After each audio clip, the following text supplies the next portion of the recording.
Hello and welcome to Asia Today with news from the world's largest continent. I'm Neela Eyunni in Beijing. Great to have you with us tonight. First, here are the headlines. And as work continues to find out what chemicals were stored in warehouses at the blast zone, an official said that sodium cyanide may have been kept at this site.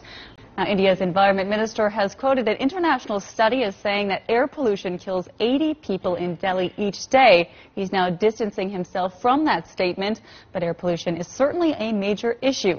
And for more on this, joining us now in the studio is KJM Varma, China correspondent with the Press Trust of India. Great to have you on the show tonight. Now, we've seen that the Indian government is monitoring air pollution, but what about actually implementing policies to control it? Millions of files termed the Paradise Papers have revealed the offshore investments of politicians, governments, corporations, and celebrities from around the world. The United Nations and multiple aid groups have warned that Saudi Arabia's blockade of Yemen could lead to the world's worst famine in decades.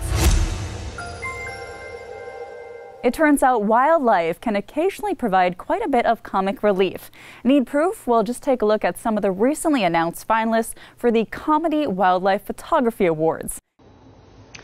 And to get the latest details, we now cross live to our correspondent, Andy Saputra. He is standing by for us in Jakarta. Andy, always great to have you on the show. Thanks for joining us. The focus in the last few days really seems to be on recovering those bodies from the Java Sea. But tell us, have investigators been able to shed any more light onto why the plane crashed in the first place, now that they do have the black boxes which were retrieved earlier this week and are analyzing them? Several of the victims of the blast were Chinese, as he mentioned, and China is demanding answers. CCTV's Neela Eyunni joins us live from Beijing with that part of the story. Hi, Mike. China's embassy in Thailand says 6 Chinese nationals are among the dead. They include 2 from Hong Kong who were 19 and 24 years old. The embassy says another 22 Chinese have been hospitalized. 2 of those being treated are from Hong Kong and 3 are from Taiwan. Let's go to Beijing now, where CCTV's Neela Eyunni has reaction from the families. Neela.